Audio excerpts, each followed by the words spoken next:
Hello, Night Nation. I'm Trace Trelko, joined by Adam Eaton. Welcome in to Sons of UCF Live. Adam, I get a kick out of the Twitter post about 2 hours before showtime when you say the plan for tonight is. I like that we have the makings of a plan when we start this. We have plans. They don't always work out. But, this is the first time you and I have done a live show in, 3 weeks? We were in Vegas. It was 4th of July. You were at Burger U. This is the first traditional Adam Trace studio live show in a while. So it's good to be back in the saddle, I guess. Do I have a PTO day next week? Or is it...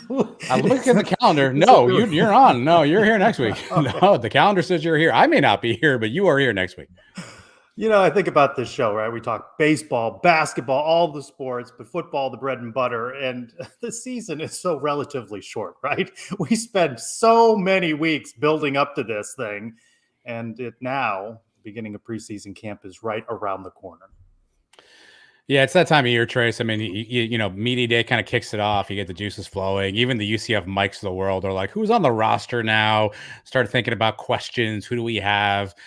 We're 5 short days away from you getting 15-second clips of somebody throwing a ball in the air to nobody in particular. This is bread and butter. This is when it's almost like fresh cut grass. You can just smell it in the air, Trace. You just smell it. It sounded like a typo there. UCF Mike, is it not UF Mike? I understand he was making rounds with some Gator shows. Yeah, he's worldwide. He's just he's not on this show live, but he's around. He's not on this show. Yeah, he's around. You can find him here and there. Mike's knocking around wherever. You never know. Before we talk a little bit more about preseason camp, Terry Mohajir, a little state of the state. Of course, he talked with us a couple weeks back in Las Vegas at Big 12 Media Days, about 16 minutes with Mark Daniels. What was your big takeaway from his conversation outlining where UCF is and where UCF is going in terms? I'm glad you asked, Trace. I have notes. I will read you these notes. You no context. Notes. Yeah, I no did context one pass notes. on this and just absorbed it. I took no context notes. Here we go. First one. Coaches are still learning the geography, ? He said, our coaches are still learning the Big 12, the geography. They didn't know where that was. I feel like that's pretty easy to figure out. My second note. Do you think for UCF Football Media Day, perhaps that's a question of coaches?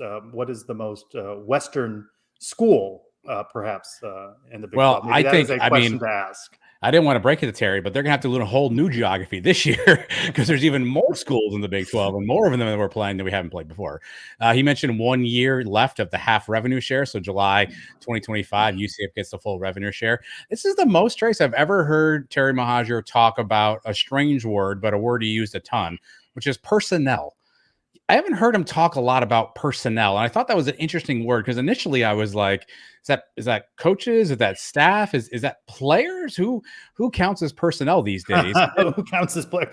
Do the players count? Yeah, I don't. He then went back and clarified like keeping coaches, getting coaches, trying to do that. But I've never heard Terry talk a lot about personnel. He talked a lot about self-generated donors, which makes you think, hey, we're $32 million to a $40 million project. We're $8 million short. He says he hopes he has that by kickoff. Terry, $8 million in about 3 weeks seems like a pretty dicey proposition. He's holding back the dollars. But it makes you think like, we need that large time corporate sponsor donor, right? The 1-2 donations are fantastic. And some of the bigger donors that have stepped up, the Taylor Gearings of the world are great, but you're going to need some influx at some point. I don't know how long you can kind of nickel and dime your way to that. He mentioned something I thought was interesting, Trace. He said that the core of what he wants to be about at UCF is still educational opportunities for young people. And how that's still very core and germane to him. I'm sorry. Yes, no, I understand the laugh. And I thought to myself, that's a really noble cause.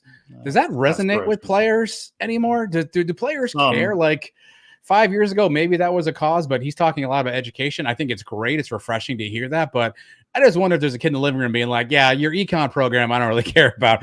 It's your NIL program that I'm more interested in. So, he talked a little bit about no interruption for the tower. I think he was ambiguous in that, though, Trace. I read that back, and then I listened to it again. And I think what he's saying is no interruption to the seating around the tower, because I don't know how you get the tower done in 2 years without any interruption to games or any interruption to press or media. I don't know how you pull that off, but certainly a lot of talk about facilities overall and sort of where they are from that standpoint. And then that timetable, of course, does not take into consideration any delays. Anybody that's ever been involved in any sort of construction project knows that there are delays. So those are my robust notes from the Terry Mohajir. Look, I think we're $8 million short. I think the one thing we didn't talk about in that he glossed over something. I think my favorite thing is he said almost half of our teams were ranked in the top 25 at some point. So half, but almost. We're in the top. Have you figured out the percentage for that? Do you know the percentage? Math. I was told there'd be no math. But Terry, if you want $8 million, wins are what's going to get us there. Let's all be honest, right? How do you win on the football field right now? I think that's what's going to close that gap. I think, that wasn't talked about a ton, the football side of things, obviously more global update.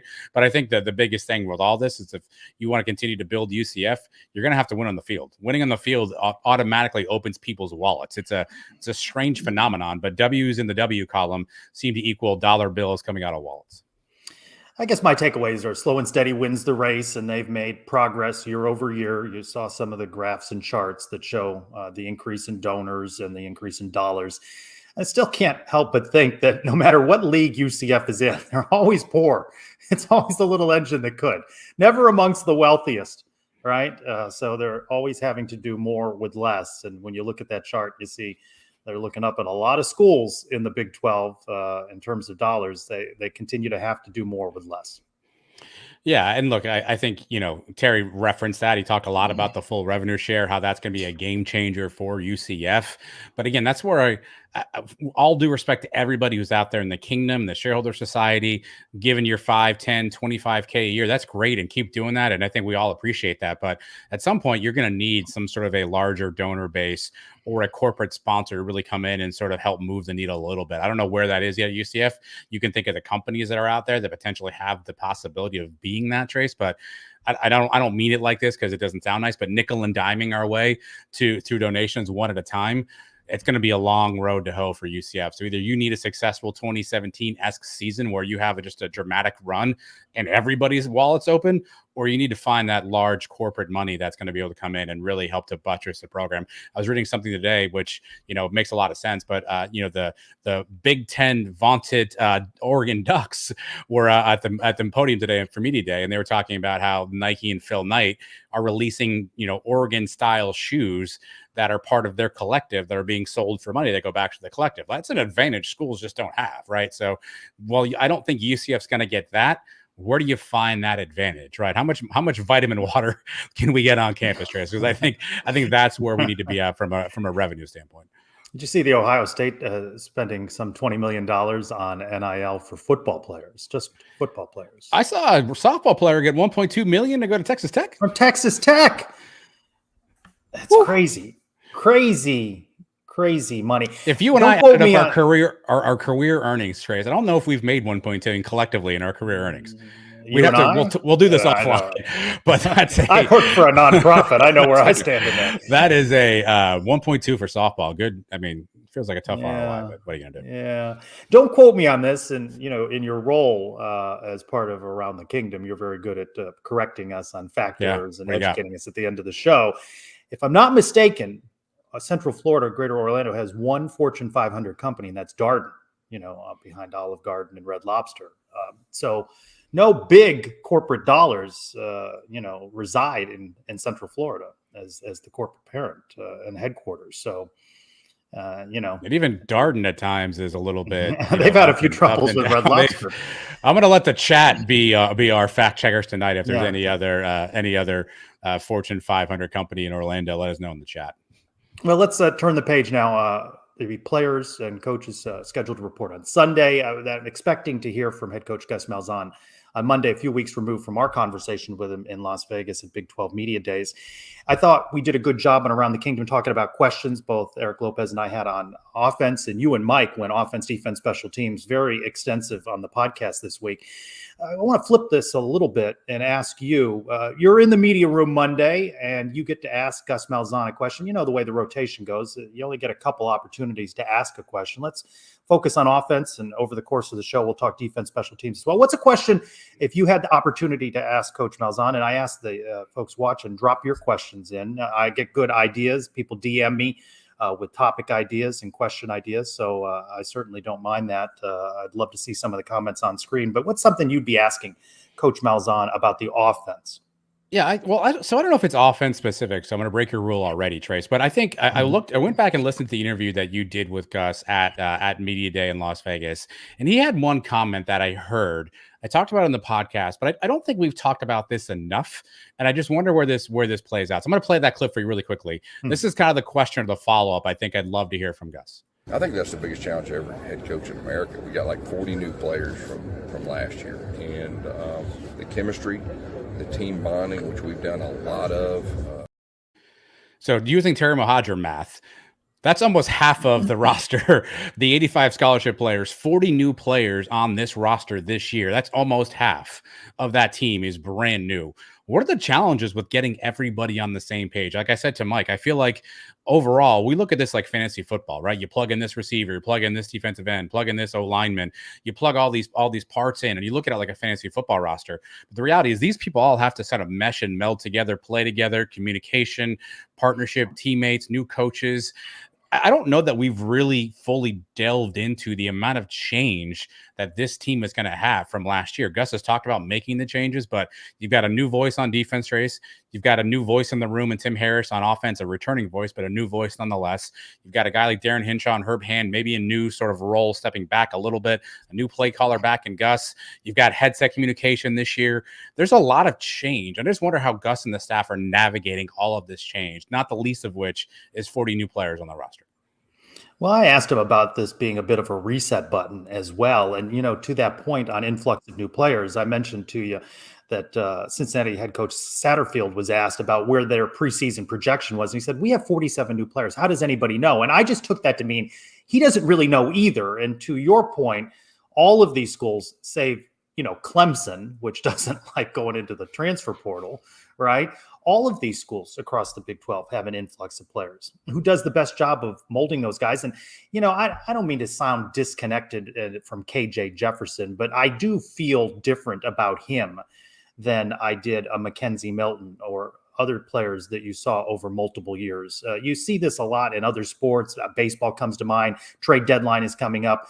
Rental players. Right. Yeah. I mean, we're down to, you can talk about when KJ Jefferson got on this campus, he's down to a couple of months, right? Yeah. He's down to the rest of the season, and his tenure with UCF is over. So I don't know about that connection that we as fans and those watching have to it, but what is the connection that they have and the chemistry that they have as players?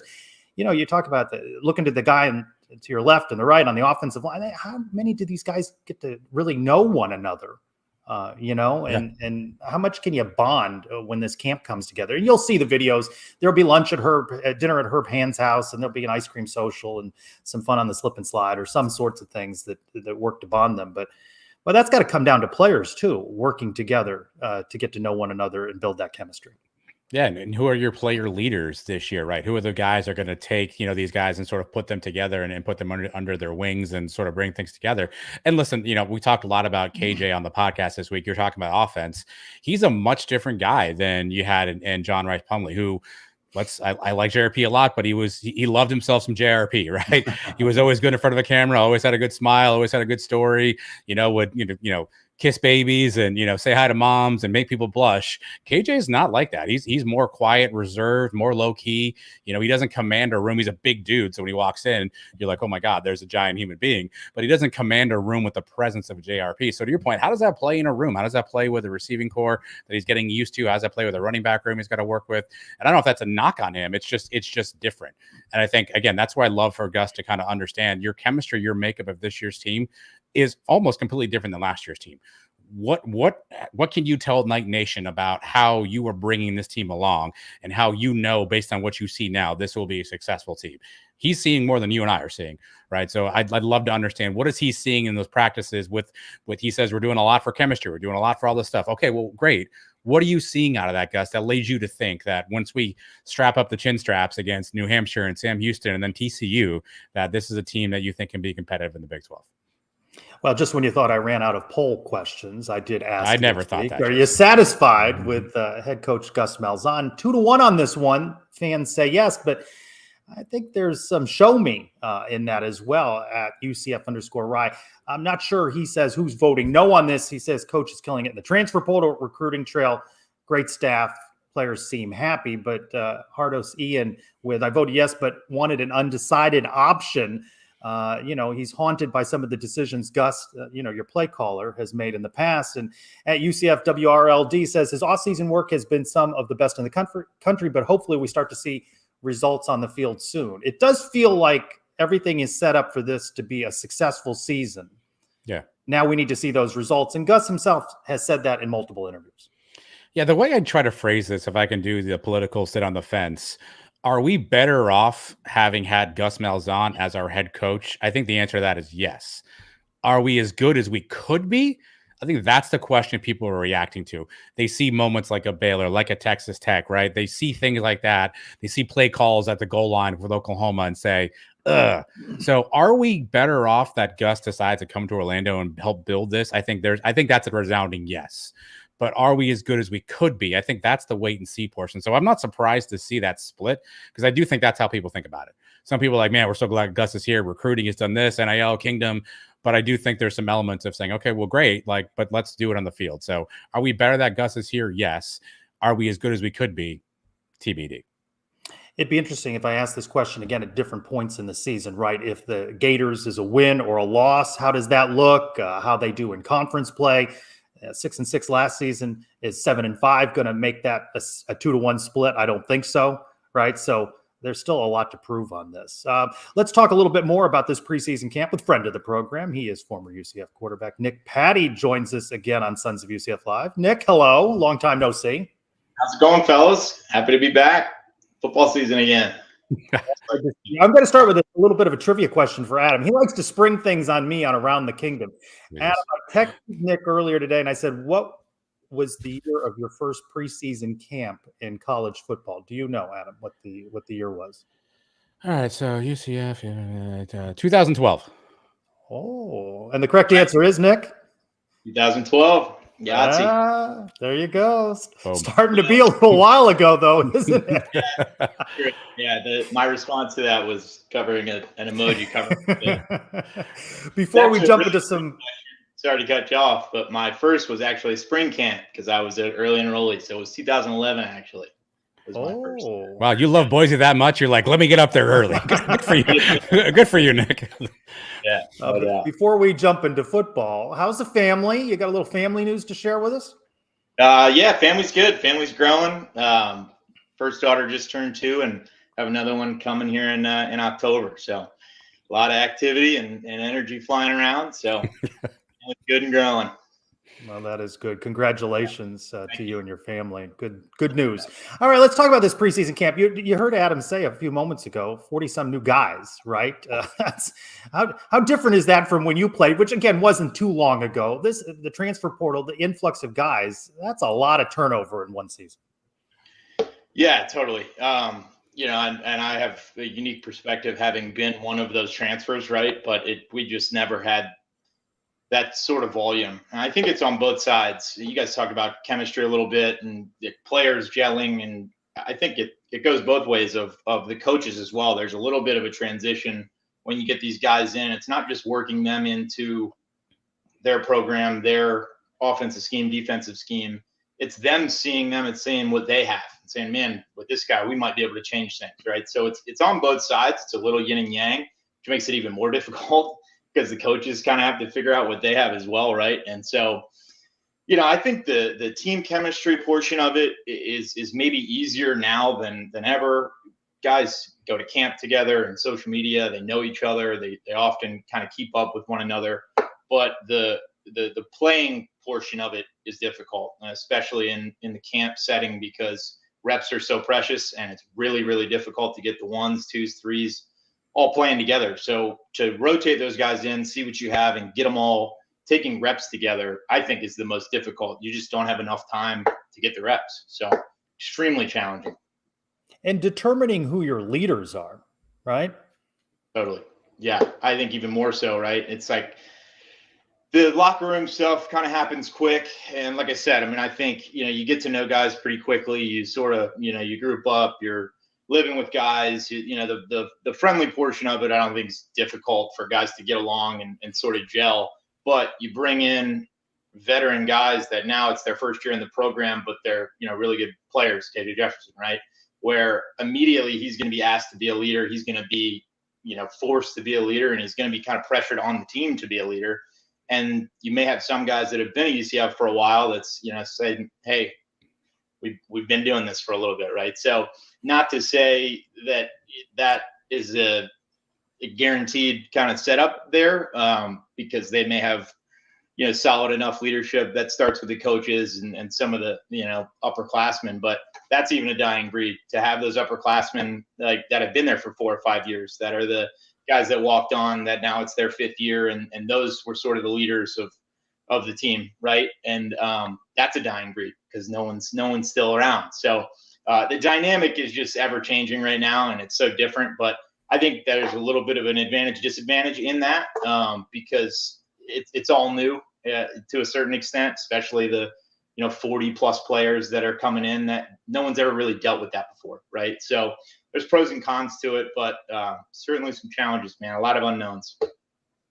Nick, I want to stay on chemistry for a second. Fans and media, we have this mythology, and I want you to tell me if it's true or not, that a quarterback and receiver, it takes time for them to build chemistry together, right? It takes time for them to know each other's habits, build route habits, know where the ball is going to be at.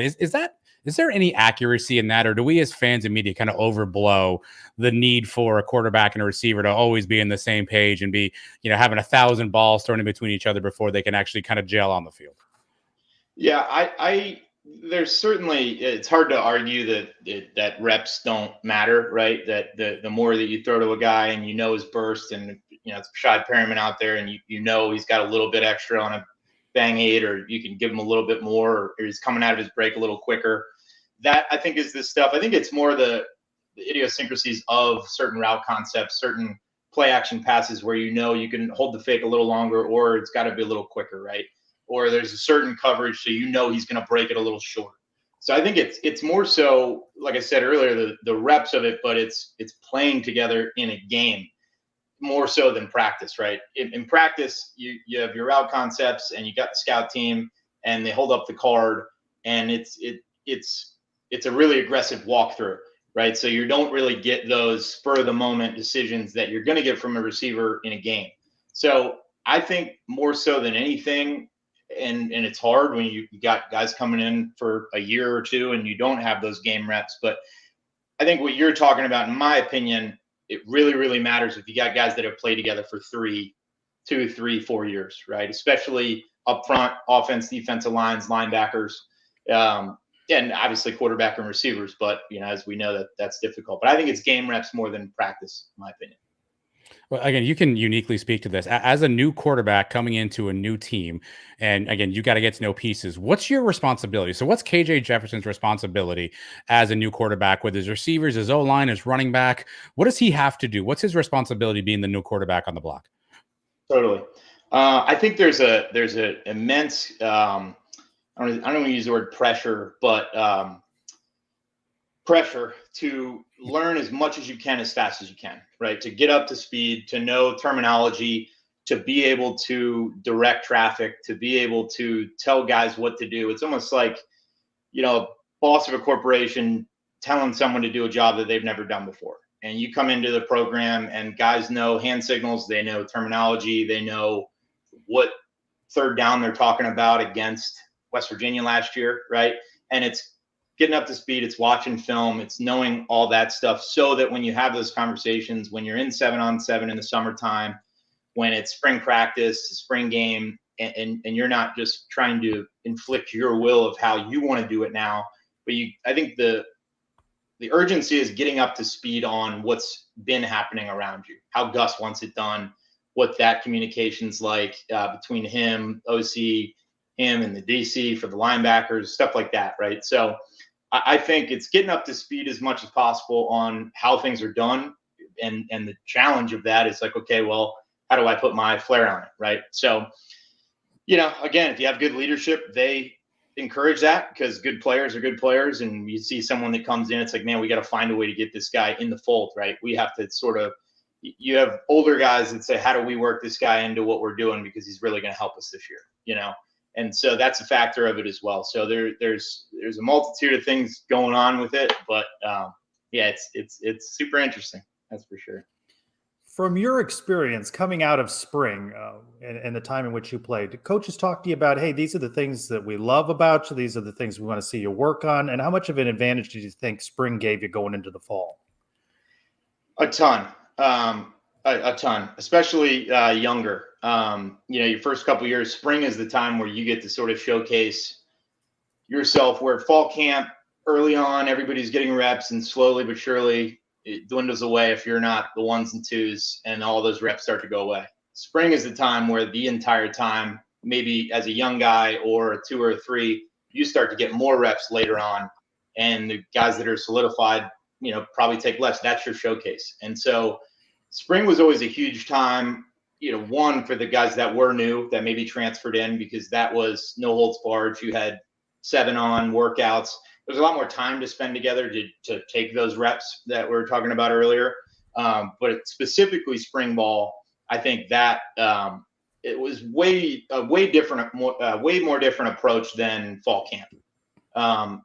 Entirely different mindset, entirely different playing style of how you're kind of going about practice, going about things like that. You don't have to, I don't want to say don't have to take care of your body as much, but it's not the same physical burden, right?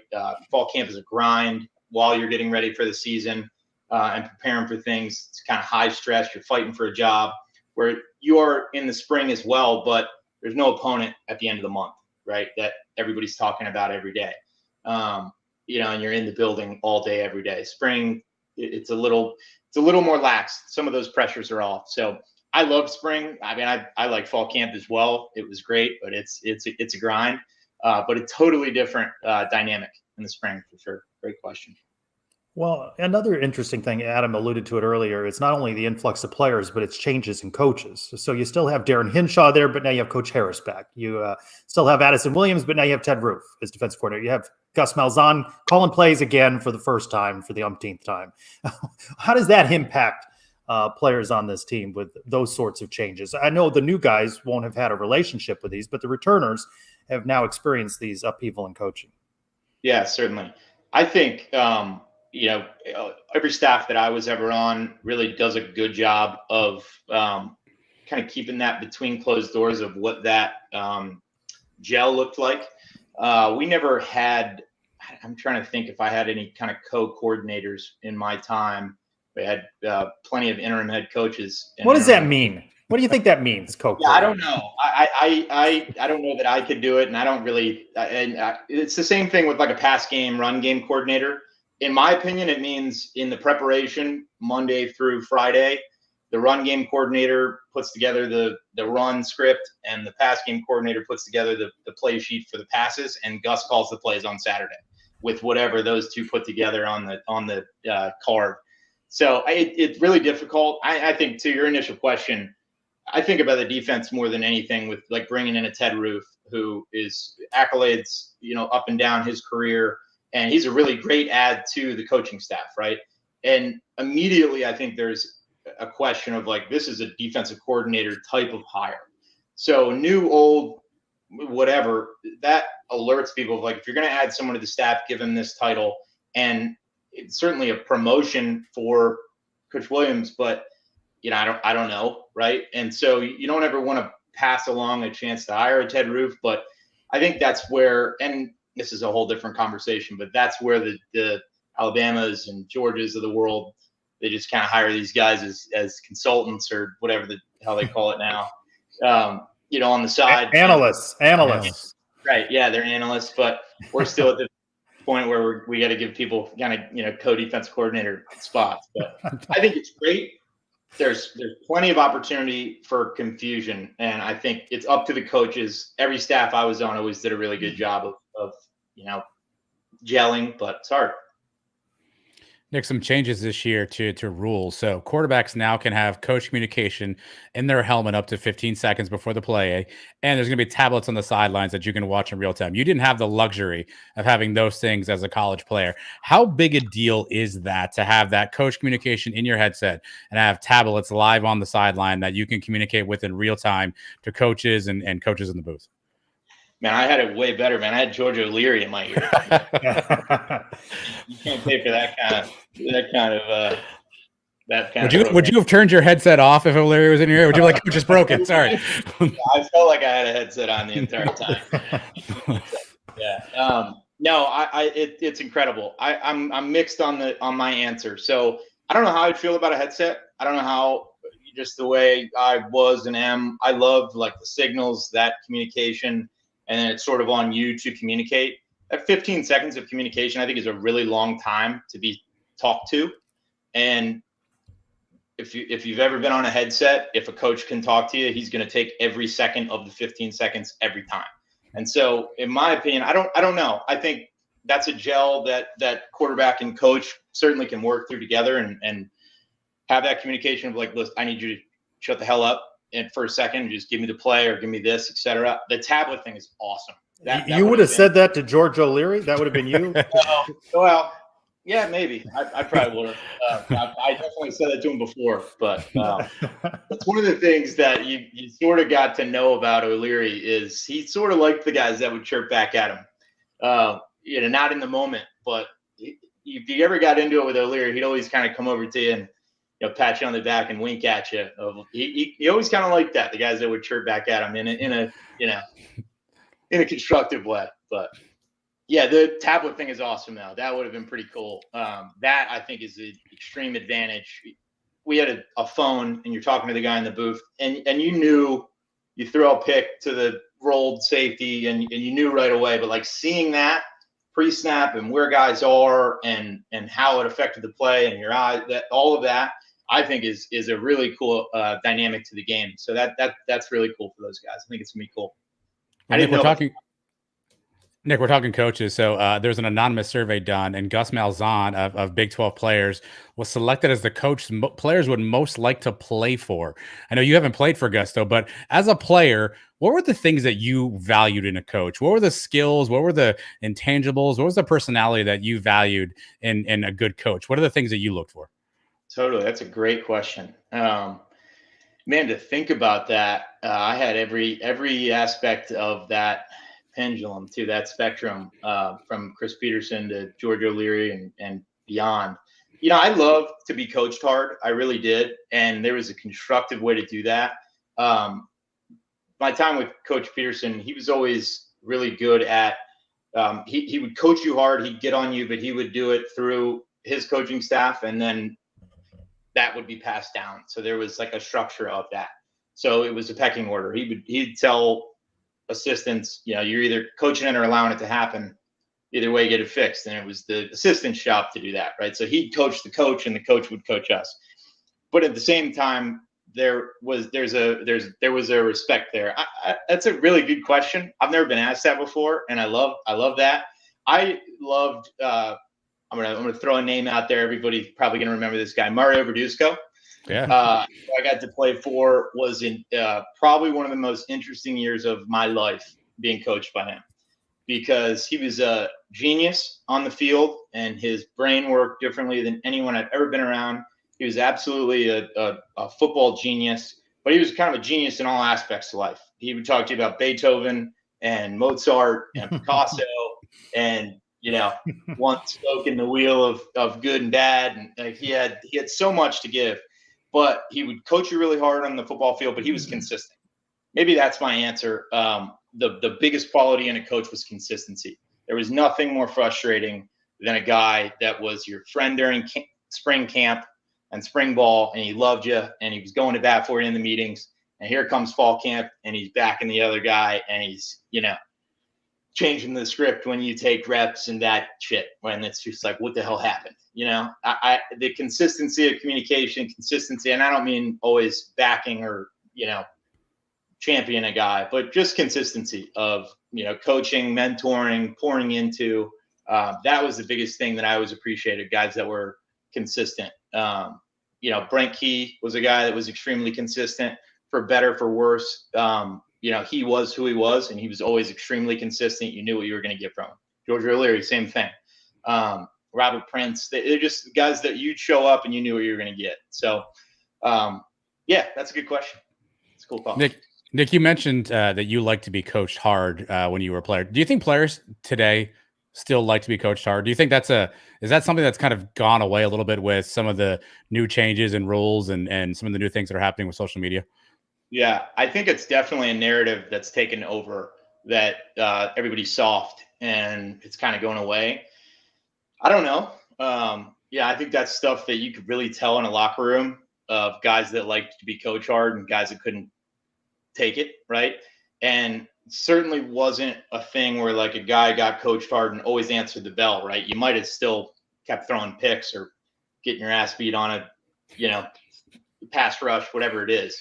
But it was guys that could answer the bell, guys that, yeah, I don't know. I don't know that it's a dying breed of guy. I definitely think communication is expected to be done a little differently. And, I certainly think that it's a whole different personality of kid now. They have different things to worry about. They have different responsibilities. They have different access to things that we didn't. And it's not just money, but it's exposure, and it's who they are in the community and how, they expect to be treated by their coaching staff, where we didn't have that dynamic, where you sort of did on campus, but no one was, the NIL thing has created this entire thing, aside from the money portion of it, that the brand part of that dynamic.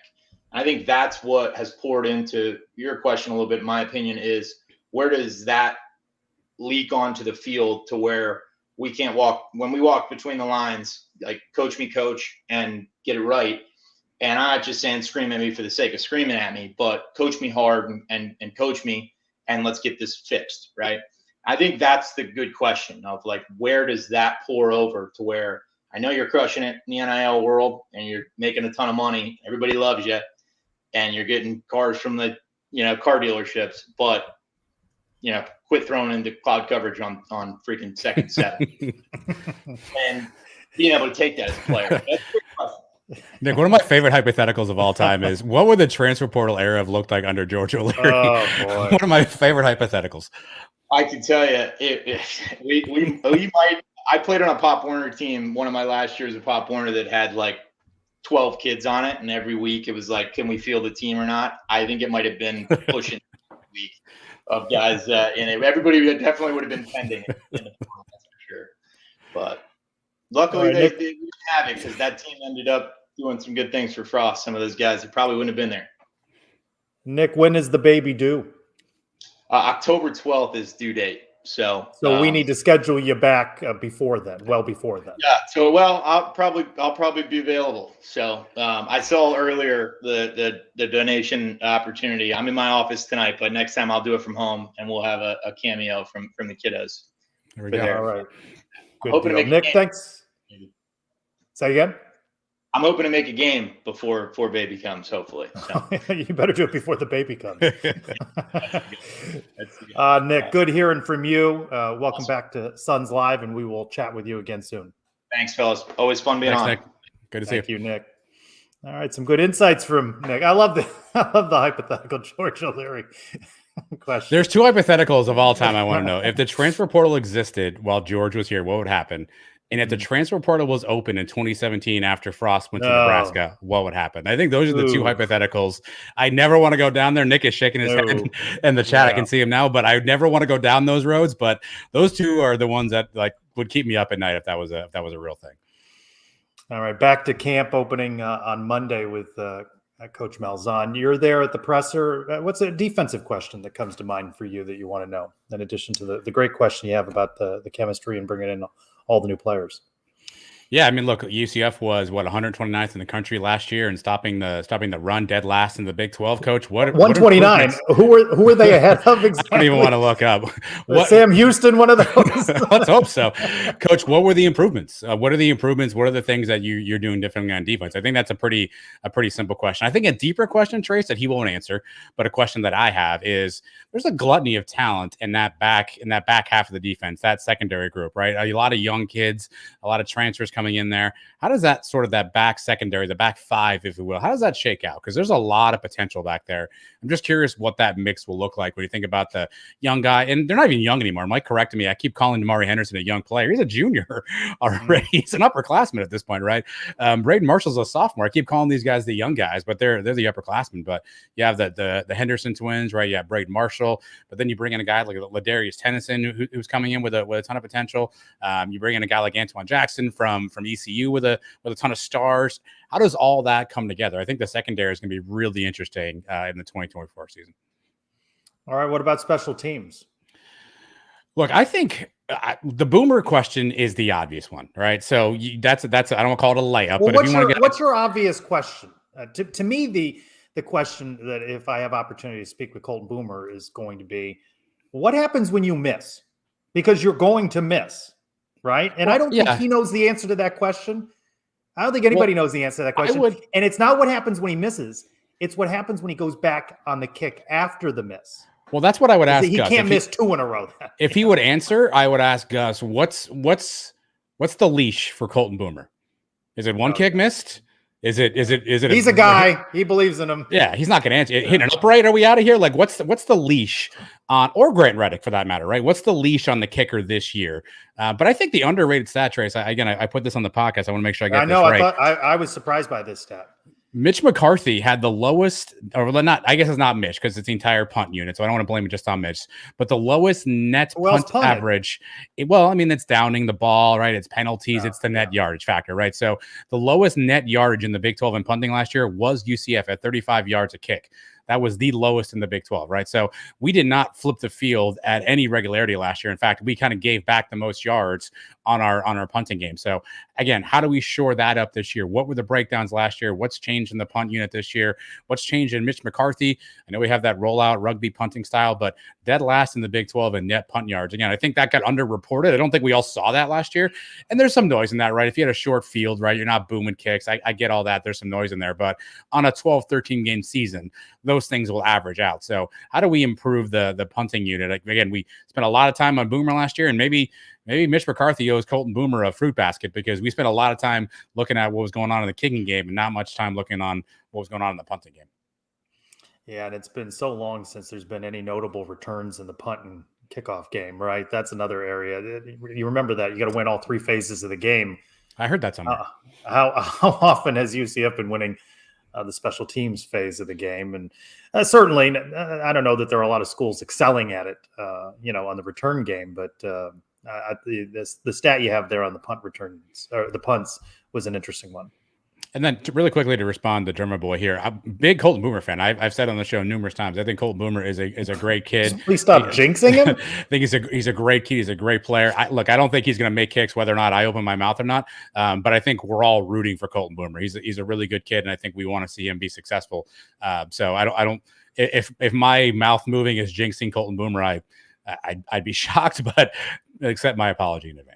But you're the same guy that changes positions on the couch, that perhaps changes jerseys. That's everybody. That's everybody, Trace. That's aura. That's aura. Those are vibes. Just saying, hey, like, hope he makes the kick. Like, are you a superstitious guy? I don't think I've asked you this. Are you the guy that, like, when a no-hitter's being thrown, do you not say a no-hitter's being thrown?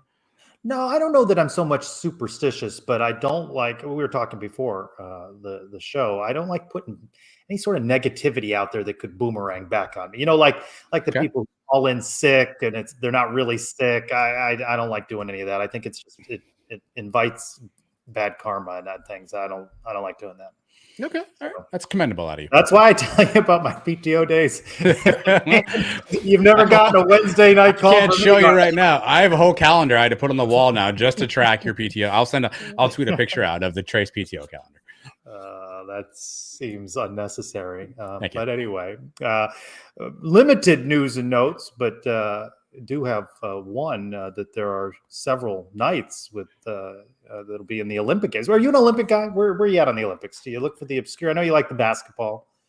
Yeah, I'm an Olympic guy. I will watch the basketball. I watch the swimming. I mean, if it's on TV and it's a patriotic event that I can wrap myself in the flag, I will always stop and see what's happening, even though I have no idea what's going on, right? If I'm in third heat of the 400-meter hurdles and USA has got a chance to win, I'm stopping at the couch. I'm all in. So I enjoy the Olympics. I won't make it appointment television outside of maybe the men's hoops. But if it's on a late night variety while we do the show, it's over the TV here, like I'll certainly keep track on some things. Malachi Esdale, rugby for the USA, UCF ties. Sarah Linder, women's soccer for Germany. Julie Paulson, rowing for Denmark. Victoria Senkute, rowing for Lithuania. I have no idea if that name is correct.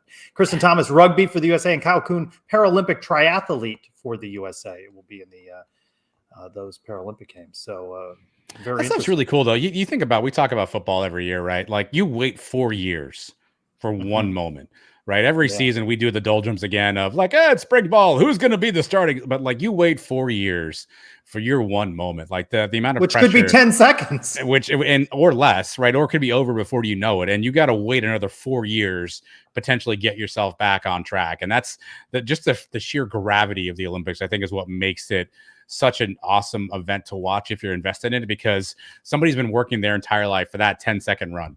And that's going to, if you win it, that changes your life forever, right? And if you lose it, what becomes of how you feel about your performance and sort of how you feel like you did. It's such a fascinating social experiment. And some of the ways the losses occur by just a split second in a race, swimming or otherwise, right? I like the obscure sports. I heard today that trampoline is an Olympic sport. I don't understand how that is. Breakdancing is an Olympic sport this year. I don't understand that either. Breakdancing. And USA is not the favorite. I think I saw that the favorite is from Canada. Canada? Yeah. What do they know? What do they know? Apparently breakdancing. Breakdancing. You know who gets a gold medal for co-hosting around the kingdom? That's Eric Lopez. He and I mixing it up this week. You can find that new episode on the Sons YouTube channel. And here's a little clip from this week's show. They're going to be an underdog. Do you disagree? They're going to be an underdog week one in the Big 12. They'll be 3-4 point underdog in 4 weeks. Maybe. But here's the argument. You got a starting quarterback that's won games on the road in the SEC, won a game at Florida.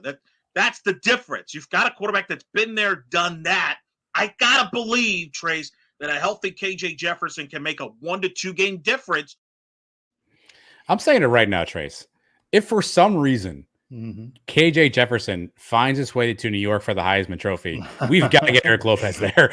We have got to send the only one running the campaign right now is Eric Lopez. Got to send it. I don't care if we do a GoFundMe, pay out of our own pockets. I don't care what we do. But if KJ is somehow in the running for that, I need Eric Lopez sitting behind him while Chris Fowler's announcing that, because he has been consistent with this take. He's been consistent with this analysis. So I hope he's right, by the way. It benefits all of us for Elo to be right on this one. All I know is if he is right, I need him in New York for the Heisman ceremony.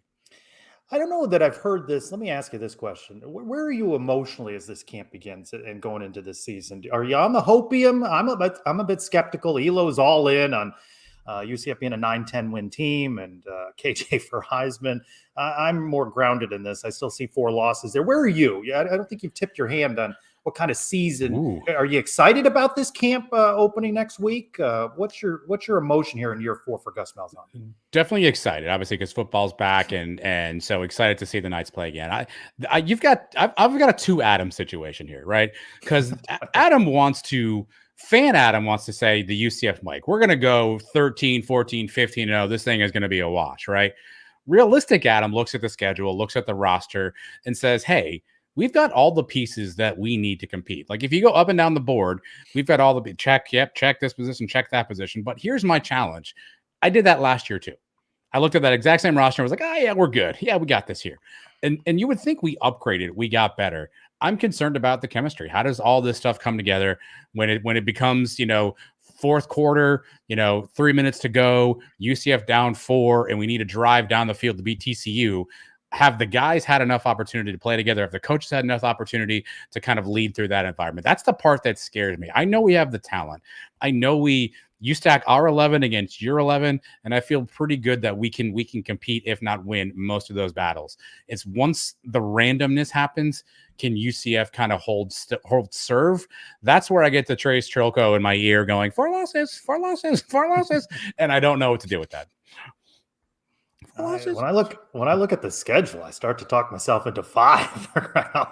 I'm not sure they're winning at TCU. I kind of talk myself out of beating Colorado because it's early on in the season, but I'm more grounded about this. I think it's just so many years of painful UCF losses that I had 1 week. I came on the show 1 week. I was all in on the hopium, and then it subsided. Well, this is from Nick Patti. I believe this is the Nick Patti who was just on with us saying KJ is absolutely worth at least 1 win, maybe worth 3 that we otherwise wouldn't have gotten. So Hopium back, baby. Hopium. 3 wins. 3 wins. 3 wins. Hopium's back, baby. You've got Nick on one shoulder screaming 1 to 3 more wins. Well, then I got UCF Mike. Undefeated. I don't have a lot of voices in my head. I need to go see somebody. How many years has he jumped the shark on that prediction? He didn't make that prediction before the 2017 season, and he had been right about that. I think he did, though. I'd have to go back to old text string, but I'm sure he did. I'm sure he did. Because, Trey, like, logically speaking, when you look at the roster, you look at what we have, you know the talent that's on the team, you look at this and say, where are deficiencies? Where are we not going to match up with teams, right? You can maybe, hey, linebacker, some questions, hey, kicker, punter. But you look overall and say, man, we've got the pieces to be successful here. So it almost stands to reason, like, why would we not be successful? But yet somehow every year we're not. It's games like the Baylor game that get in the back of your head that you feel like you have the talent to win these games. It's also the struggles on the road and the red zone. Yeah, right. All these things. I'm just going to be middle of the road. I'm just not getting that overly excited, but fans got to do what they need to do. I want to thank Clay Pasco for killing it on Instagram. He's doing a great job with all of the reels. Be sure and subscribe to that for fresh content from him. And what do you think? I like this shirt, and now this is the shirt that's now available on the Suns merch store. Is that correct? It's this so it's the black version, and I believe there's a white version available as well. And so it's the black with either the white or the gold, and I think it's the white with the black as well. It's an Adidas brand, so it is a nice name brand golf shirt. So if you want to check all that stuff out, go to knights-fan.com, or if you go to sonsofUCF.com, it'll redirect you to that site too. So for some ungodly reason, you look at me and Trace right now and say, those gentlemen are wearing some fine Sons of UCF shirts, and I need to get myself one of those. Knights-fan.com is where you can go find that. Yeah, and then I just think about all the people wandering around in these shirts. Like when it was just a couple of us, that are involved with the shows. Now we got people wandering around with them. So I like when people post pictures of things that they're drinking out of the Suns beer glass or what have you. So thank you for that support. Let me ask you this.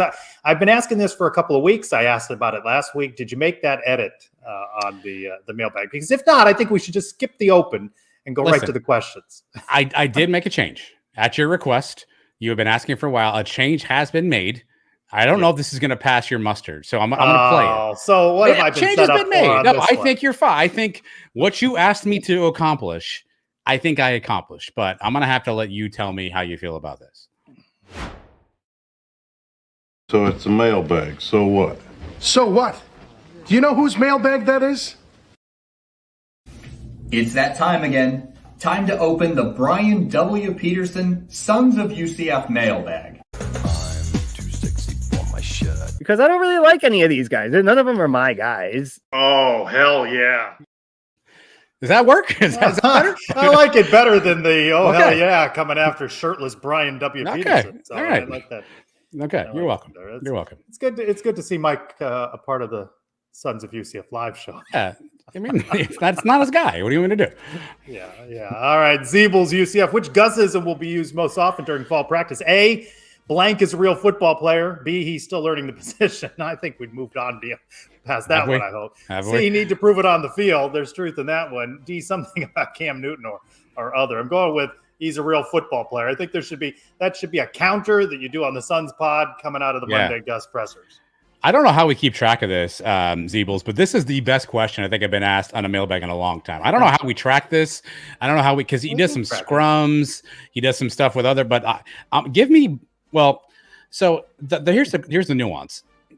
Someone can be a real anything to Gus. He's a real coach. He's a real player. I think he does that when he doesn't know the guy's name.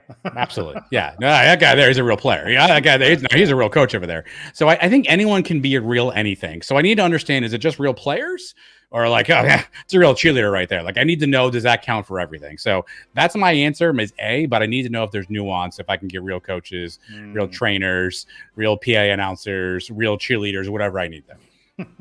At Riley Carey 16. Who do you think will be the most underrated player this year on offense and also on defense? Can I throw you the offensive one? I don't think I'm speaking out of turn on this one, having spoken with Kobe Hudson at Media Days in Las Vegas. He mentioned, watch out for wide receiver Javarius Johnson, the Auburn transfer. So we've been talking all this time about who's going to step up in B3. Trent Whittemore, Jarrod Baker, Kobe with watch out for Javarius Johnson, the Auburn transfer. And Kobe may know something or other about Auburn transfers. Yeah, he might. Offense, give me Randy Pittman Jr. I know you and Elo on the Around the Kingdom this week battled over what's going to happen with the tight end core. Give me Randy Pittman Jr. to break out and break more than 24 catches this season. No, you're going with the over on that one. Yes, give me the over. Yeah. All right. How about defense? You go first. Well, so the name, speaking of one Kobe Hudson, I asked him at the table, who is a name we're not talking enough about on defense. He said Brandon B.J. Adams, the starting cornerback for UCF. So since you go Kobe, I'll go Kobe. Give me Brandon Adams at starting cornerback. And Addison Williams told us don't sleep on the secondary this season for the Knights. How about defensive end Caven Call as a name that may pop a little bit this season? I want to see some more from him. So put me down for him. At OJT Feuds, can our backup quarterback win a Big 12 game if he were to have to be thrown into a game? Fingers crossed he doesn't need to be. There's durability with KJ Jefferson, but I think over the last several seasons, we've grown accustomed to seeing other quarterbacks come into the game. Battle there for who emerges at QB2. Yeah, that's the question. Who is that backup quarterback? We assume just by nature of transfer portal and recruiting, it's Ja'Kurrie Brown. But again, similar to KJ, a new quarterback coming in, learning a new system. He was not here in the spring, so he does not get the benefit of getting that extra rep time. I don't know if he enrolled in the summer, if he's enrolling in fall. I'm not sure, but he wasn't here for the spring. So if week 3 rolls around and KJ dings an elbow and we have to run Ja'Kurrie Brown out there, how many reps has he gotten? How much is in the playbook? I think that's where it gets dicey. I assume he's going to be the backup, but again, I think that you gotta temper expectations. Well, I think the question was, can he win a Big 12 game? How about not lose a Big 12 game? I don't know if I even need the quarterback to win the game. Just don't lose the game for UCF. Brian W. Peterson, theoretical. How about this one? Boy, I don't know where he comes up with this stuff. You're UCF's head coach. You can choose your QB1 out of JRP. Back for another year, or KJ. With one, you know what you're getting. The other is somewhat unknown at the moment. Who you're rolling with and why. I think we know about KJ Jefferson. We got to see how he fits into the UCF offense. But he's a guy. He's a quarterback. He's been a quarterback. I'm going with the quarterback.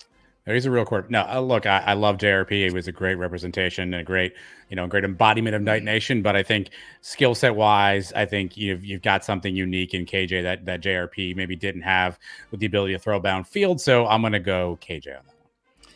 2 letters, 2 words. Robert, if the number of passes thrown by a non-quarterback Knight in 2024 were set at 2, would you bet the over or the under? Give me the over.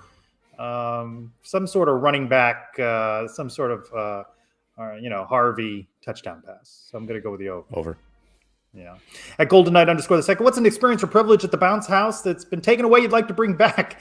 I am fortunate to be up in the press box, so I don't experience this as much, but I hear fans often grumble that they can't walk around the entire stadium anymore because of the various clubs and access points that have been built in.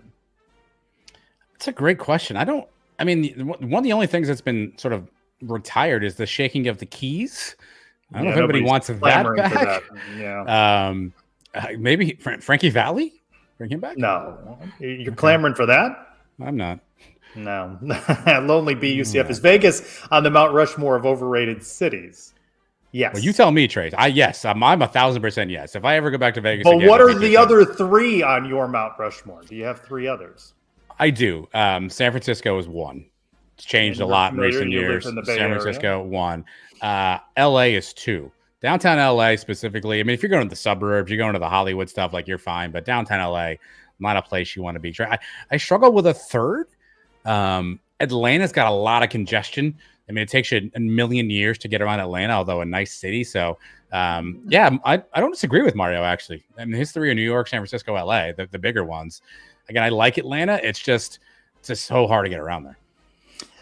Put me down for Miami. I'm not a Miami guy. Wow. I lived down in real South Florida for about a year. It was not the right fit for me. New Orleans, Ohio. I think, is overrated. Good call about Akron, Ohio. Yeah, that's fair. That's fair. Well, I actually have an Ohio on the list. Cincinnati. UCF's going to go there on a regular basis. I feel like I've seen everything I need to see in Cincinnati. So where I'm usually a Friday through Sunday road trip kind of guy, maybe a Saturday in and a Sunday out. I don't know what else there is to do in Cincinnati. So that is the Mount Rushmore of overrated cities. It is that time to find out what, Adam, I'm glad you asked. We're running is in the box. I need to. I love the low-tech nature of this particular segment in the show. Charlie Hustle. TEN1215 gets you 50%. By the way, they DM me today, Trace. They have a new drop coming soon. They have a unique item coming out soon. They could not tell me. I couldn't get a picture. They told me what it was. I can tell you it's something that's not out there. So charliehustle.com, promo code TEN1215 get you 15% off your They have a lot of unique designs. Order. Yeah. All right, this is a simple one, Trace. It's one. This is a around the kingdom silly question type thing. Here's the question: self-checkout, good or bad? Oh, I hate it. Wow. I hate it. It's terrible. No, it's terrible.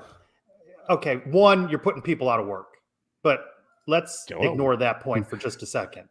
You have me doing the work, then give me a discount on all the things I'm having to do myself. I was at the grocery store. I got something from the deli. They scrunched it on the potato salad or whatever it was I bought. It was potato salad. Did you not have Mike's potato salad recipe? It was not Mike's potato. And it is not beeping, and the hell with it at that point. You know, I'm either leaving it or, quite honestly, I'm walking out with it because it's on them. They got to figure it out. Wow. So I don't like any of that. Okay. I don't want to do the work. That's why I go there. That's why I go to a full service restaurant. If I want to go fill up my own soda, then I know the kind of restaurant to go to. I don't want to bag my own crap. I don't want to do any of that. I want to go there and have somebody else do it. Well, misdemeanor may have just been confessed to in the show, so stand down. I have not shoplifted anything. I'm just saying, you give a couple of passes on it, the potato salad's either staying there or it's going. And it's really a choice that the grocery store needs to make, I think. It depends. I think Patrick's got a good point. 10 items or less is fine. I will say, I actually had this today, the most annoying self-checkout, CVS. There's like 42 questions on that thing. Like, do you want a receipt? Do you want a picture taken? Do you want the receipts? The receipt spits out like a ticker tape at the stock market, but we just need to say no to the receipt. Yeah, I am. Well, here's the other thing, Trace. And like, if you're going to go to self-checkout, you got fruit with you. Let's say, for God's sake, you want to buy a bottle of wine. Right now, there's a whole fiasco. You card yourself. The lights going on too. I was at a retail spot. I think it's Kohl's actually, and the little sensors they put on the clothes are still on the clothes. They let you just take those things off. Like, just why would I not just go take that thing off and walk out with it? I don't understand the business model. To your point, I don't want to check myself out. I need people. I need humans. But those lines are often the shortest. That's how they get you. No, I don't go in them. Now, sometimes they're the only option because they have nobody. They're working for you. But you know what they found? Not that I'm endorsing shoplifting, but they're finding that a lot of people are shoplifting. Is this right? And leaving the store with it. So now they're cracking down on it. Now they're going to start returning cashiers to the lines. Okay. Well, you heard it here first from Trace Strelko. Cashiers are coming back in earnest. Well, all right. How many times is enough times to try and get the thing to beep? And till you say hell with it. I'm not doing it anymore. Ooh. It's a great question. How so one three max swipe, three swipe, and you're done. 3 max, and then there's a decision I'm making. I'm telling you, there's a decision I'm making. Okay. Yeah, I've never had the problem. If they're concerned about who's walking out with things, yeah, then have people working. Yeah. No, I feel like confessions have been made tonight. I'm a little uncomfortable. It's just between you and me. Brought to you by Werner Hoffman and Greg Garcia, Trace, who can maybe offer any sort of free advice that you or anybody else in the audience may need. Right then. Are we done with this, sir? Also, don't forget, Trace, we're brought to you by our good friends at the Cure Bowl, the staff DNA Cure Bowl, December 20th at Camping World, not a Camping World. Great job on the typo, Adam. December 20th. Go to campingworld.com. There's also a cool video, Trace. Last week, you were out at Burger U. They have something called Scout School. Literally, you people in the chat can become a college Bowl Scout. Mario could be a college Bowl Scout if he so chooses. Go to our YouTube channel, and we have the video up there, kind of walk you through the process. You could be enjoying yourself some action on a Tuesday night, helping to staff the Cure Bowl, the staff DNA Cure Bowl, that is. That is correct, and we appreciate their support. I was glad to be out at Burger U talking to them about that last week. Of course, after they found this conversation that we had about the checkout scanner, I may no longer be included in the promotion for the Cure Bowl. But anyway, I want to thank Nick Patti for being back with us, and congrats to Nick and his family on their upcoming arrival. And it's been fun to be back with you on Sons of UCF Live, Adam. We will see you all again next week, same time. For Adam Eaton, I'm Trace Strolko. Go Knights! Charge on. This is Ladarius Tennyson, DB from Rockland, Florida. Thank you for watching Sons of UCF. Get the mic. He's going to be good too. He's going to be a good one too. It looked like he was about to eat the microphone, but yeah, he's projected to be a starter. I think in the but again, who's starting in the secondary? There's so many people back there. Is that the mic set up that I'm going to be? No, I would never do that to you. I would never give you the tiny microphone. I wouldn't do that to you.